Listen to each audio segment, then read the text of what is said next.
তো দিন যায় রাত্রি যায়, ফামা কাসা বাজরামা জাম্বান, আবার কোনোদিন পাপ করেছে।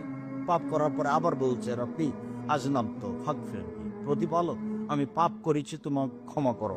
তখন আবার আল্লাহ তাআলা বলছেন আলেম আব্দি আনাল্লাহর আব্বান, আমার দাস দাসী কি জানে যে তার একজন প্রতিপালক রয়েছেন, এক দাম্বা যিনি পাপকে ক্ষমা করতে পারেন, কয়েক হজে যিনি শাস্তি দিতে পারেন। আসলে ক্ষমা করতে পারেন, শাস্তি দিতে পারেন, এটা জেনেই কি আমাকে বলছে?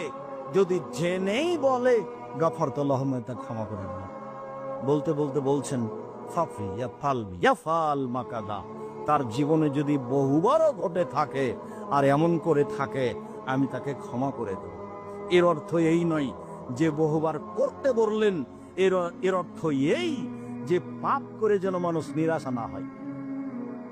বহু তওবা করেছি তারপরও সেটা হয়, বহু তওবা করেছি তারপরও সেটা হয়।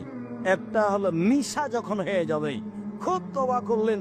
আব্দুল্লাহ সাহেব বললেন 3 শ্রেণীর মানুষ জান্নাতে যাবে না, তার এক শ্রেণীর মানুষ এসে বিড়ি তামাক জর্দা সিগারেট গুলজে খায়। খুব তওবা করলেন, 3 দিন টিকার পর আর নেই। বক্তব্যের এক ফাঁকে শুনলেন দাড়ি, সেদিন দাড়ি ছেড়ে দিয়েছেন, তার মানে এটা নিশা ছিল না, খারাপ লাগছিল, এখন ভালো লাগে। তারপরে ছিল একটা কথা, 3 শ্রেণীর মানুষের সাথে আল্লাহ কথা বলবেন না। টাকনুর নিচে প্যান্ট লুঙ্গি পরেছে, আমি সব প্যান্ট কেটে দিয়েছি। এটা সহজ, এটা করে ফেলেছেন, যদি এটা সহজ নয়। কিন্তু বিড়ি তামাক জর্দা সিগারেট এমন জিনিস যে এটা নেশা, কেউ যখন নেই, আচ্ছা তো তওবা তো করেছি, এখন তো কেউ দেখে না। আর একটা হলো অশ্লীল কাজ, সেটা হস্তমতন হোক, সেটা ল্যাংটা মেয়ে দেখা হোক, সেটা যেটাই হোক না কেন, অশ্লীল কাজ এত খারাপ, এত খারাপ, এত খারাপ, হাদিস জাল। কিন্তু আল্লাহ নবী বলছেন, কেউ যদি বলে পাহাড় সরে গেছে এক জায়গা থেকে আর এক জায়গায়, বিশ্বাস করে নিও। কেউ যদি বলে তার অভ্যাস পরিবর্তন হয়ে গেছে, বিশ্বাস করিও না। হাদিসটা জাল, মানে আর রাসূলের কথা এটা নয়। মানুষ পরিবর্তন হতে পারবে, এ কথাই ঠিক। ও খুব খারাপ। ও এক পর্যায়ে বলছে একাই যে পাপ তো বন্ধ করতে পারলাম না, কোন রকমের জেলে চলে গেলে হয়, তাহলে আর নেশা হবে। আর একবার বলছে যে পাপ তো এটা ঠেকানো যাবে না, সবসময় ফাঁকা জায়গায় থাকবো, কেউ যেন না দেখে।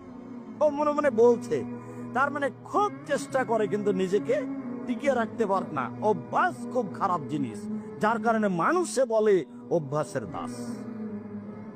এরপরেও যেটা বলছি যে এই বলে আপনি নিরাশা হবেন না, নিরাশা হয় কাফের। নিরাশা কে হয়? কাফের। যারা সালাত আদায় করে ও কাফের নয়। আপনি কাফের নন।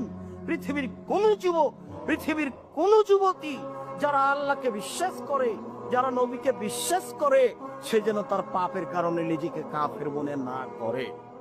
সে অব্যাহত রাখুক আস্তাগফিরুল্লাহ ওয়া আতুবু ইলাইহি, একদিন তার এটা কাজে আসবে, নইলে বিচারের মাঠে আসবে। সে জীবন বাজি রেখে নিজেকে ঠেকানোর চেষ্টা করেছে। অভ্যাস খুব খারাপ জিনিস।